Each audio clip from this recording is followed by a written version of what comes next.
Hi guys! Good morning! Welcome back po dito sa Gandara Asoy Channel for Showbiz Update.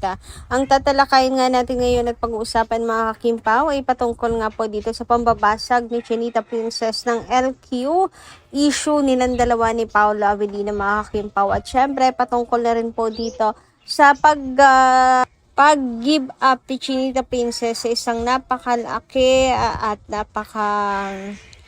importanteng achievement niya mga kakimpaw. Pero bago po ang lahat, sa mga hindi pa nakaka-subscribe sa ating channel, pakiclick lang po tayo natin subscribe button at notification bell na nariyan po sa baba para mag-updated po kayo sa mga susunod po natin chika. Maraming salamat!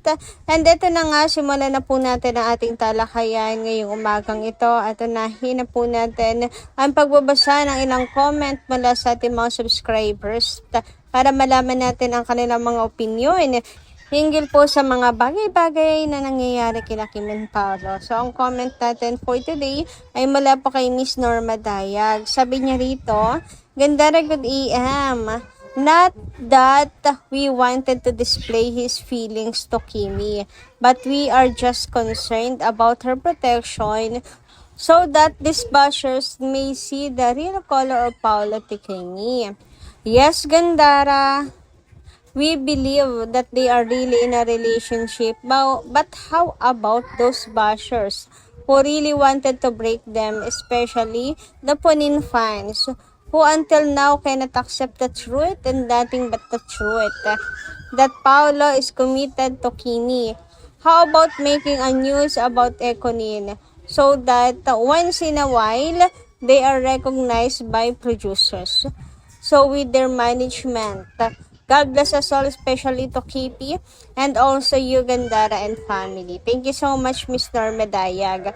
Samantala, sabi naman ni Ma'am Helenita Catalasan sa kanyang comment, Gandara, Paolo Avellino is a type of person who need privacy. He is that kind of person who will mingle to a lot of people, who will enter politics. He wants a peaceful life. Even his great-great-grandfather is a politician. Paolo Avellino will not enter politics. From Paris, France. Ayan. So, pag-usapan na nga natin mga kakimpaw ang mga comment na nabasa natin. So, ayon kay Miss Norma Dayag, kinakailangan na talagang umamin nila Kim and Paolo para sa ganun maprotektahan si Kimi mula sa mga bashers, mga kakimpaw. Dahil hanggat wala pong public ang tawag doon, na pag-announce na kanilang relasyon, patuloy lamang po magmumukhang masama po si Chinita Princess sa mata ng mga netizens at ng bashers na nag-aabang po ng bawat kamalian sa kanilang dalawa. So may point naman po tayo doon, pero nakapag-desisyon na kasi ang Kim Pao and malamang pinag-isipan po nila yan. So, I think sa desisyon, dahil napag-desisyon na nila yan, ibig sabihin, they don't care about the bashers anymore. Wala na silang pakialam sa sat-sat, sa sasabihin ng ibang tao about them, lalo na kung alam naman nila sa kanilang sarili na hindi naman totoo mga kakimpaw. So, kung magiging masama ang tingin ng mga bashers kay Kimi, wala namang bago doon. Masama naman talaga ang tingin nila kay Kimi, kahit pa umamin ang dalawa sa kanilang relasyon. So, dahil desisyon po nila yan, yun yung nakikita ko, na they used to it na mga kakimpaw. Ang tagal na nila sa showbiz industry, 20 years na silang dalawa sa showbiz industry mga kakipi. So, ano na talaga sila dyan, manhid na sa mga bashers. Kasi may gawin man sila na mabuti, ay ganun pa rin naman ang tingin sa kanila. Masama pa rin talaga ang tingin sa kanila mga kakimpaw. So, ano ngayon? Paki ko sa inyo. Ika naman ni Kim and Paolo, paki namin sa inyo sasabihin ninyo, ba? Hindi namin kailangang i-please ang mga sarili namin. Ika naman nila Kim and Paolo. Ayan, sa mga bashers. So, bakit kailangan ipagsiksikan ni Kim and Paolo ang buhay nila sa bashers, di ba? So, hindi nyo yun mapiplease. Ano man ang mangyari.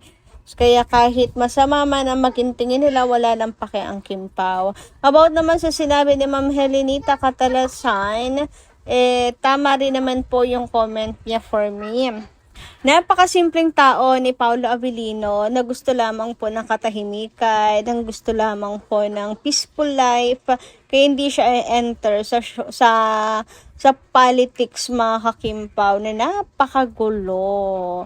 Super. So, ayun na niyang, kahit pa siya ay may background, mga kakimpaw, may history ang pamilya nila sa politics, hindi pa rin. Hindi pa rin yung sapat para makumbinse si Paolo Avellino. May kanya-kanya naman kasi tayong gusto. 'Di ba? So, sa mga anak nga natin, may isa't isa, mga kakimpaw. Mayroon talagang isa na naiiba, mga kakipi, na tinatahak. Halimbawa, lahat kayo, puro lawyers. Meron dun isa talaga na iba ang gustong tahakin. Pagkagaya ng pamilya Pacquiao, di ba, boxers yung tatay nila, si Manny.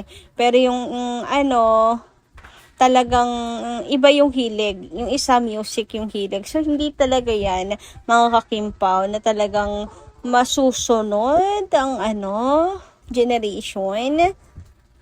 And, hindi po natin mapipilit si Paolo Avellino, mga kakimpaw. Samantala, pag-usapan na natin ngayon, mga kakimpaw, ang ating mga topic para po sa umagang ito. And unahin na natin tong post nga ni Carlos Miguel, kung saan sabi nga niya, never going to get tired of loving and defending the two of them. Stay happy and in love, Kim Pao. Hashtag Kim Pao.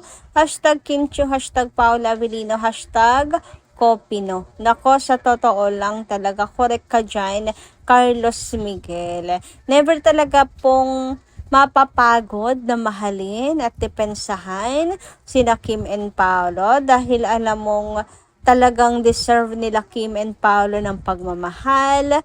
Deserve talaga nila Kim and Paolo ng lahat, mga kakimpaw. And syempre, pagdepensa sa kanila kasi we all know na wala pong ginagawang masama ang Kim Pao. Protect Kim and Paolo at all cost. And masarap din kayo sa pakiramdam na as a fan, 'di ba? Nagagawa mo yung part mo na ipaglaban at ipagtanggol yung idol mo, mga kakipi. Mula sa mga misinterpretations, alam niyo naman, ang bilis kaya mag-twist ng katotohanan sa social media.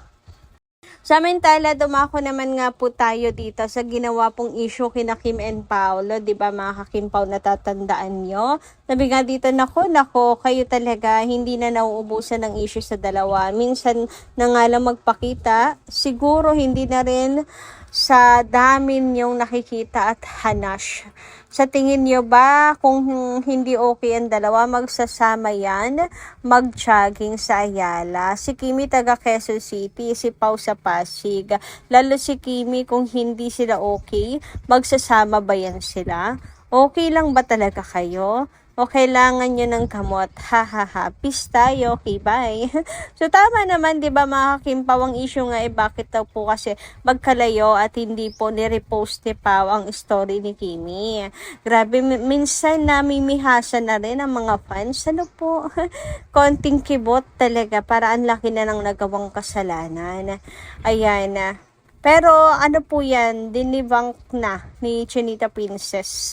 So finally, nagsalita na rin si Kimi, mga kakimpaw, at talagang inano na yan, tawag doon, binasag, yun ba ang tamang term? Binasag na yung cheating issue na yan, yung LQ na yan, issue, mga kakimpaw, sa pamamagitan ng pag-update ni Kimi sa kanyang social media account. Kasi kung sila magkaaway talaga at that time, hindi na po yan isasama ni Kimi sa kanya pong post. Pero okay kasi talaga sila dyan, mga kakimpaw.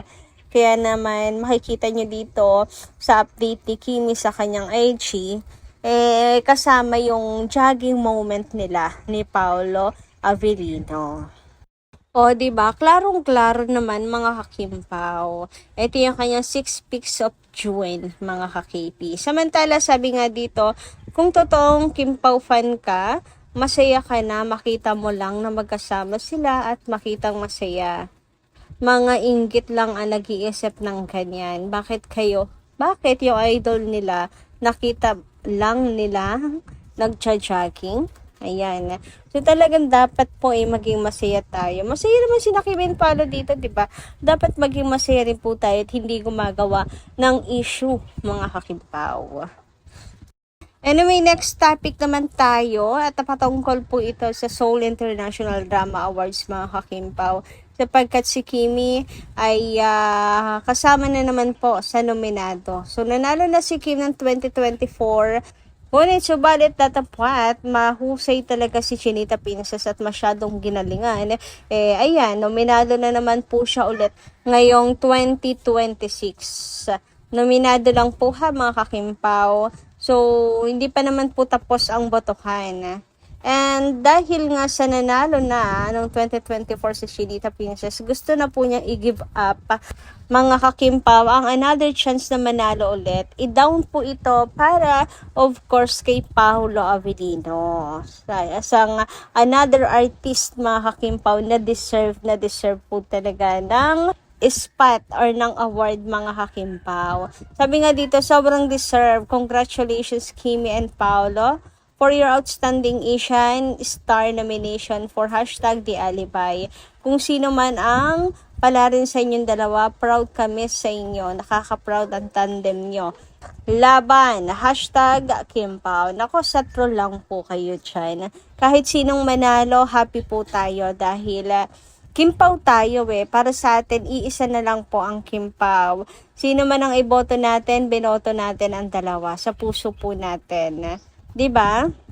Pero mas papanigan nga natin kung ano po ang desisyon ni Chinita Princess na si Paolo Avellino naman this time. Kasi kahit si Pao naman ang piliin natin, parang si Kim na rin po ang binoto natin, mga kakimpaw, dahil isa siya sa pinaka magiging masaya, mga kakimpaw, if ever na manalo si Pao. Kauna-unahang magiging masaya and super proud po sa kanya. So, ang boto natin kay Pao, equivalent din po yan ang boto natin kay Kimi kasi iisa lang po sila para sa atin. 'Di ba, mga kakimpaw? So, ayan, ito po yung mga bagay na willing si Kim i-give up para kay Paolo Avellino, mga kakimpaw. O, diba? Talagang ganyan po nila kamahal ang isa't isa. Nagbibigayan, di po maaari na may maiwan sa kanila. So, dapat silang dalawa naman, meron na pong katuwining ang award ni Chinita Princess. So, yun lang po muna guys ang ating update. Maraming salamat po sa inyong pakikinig. And kita-kits po tayo muli sa mga susunod natin chika. Maraming salamat!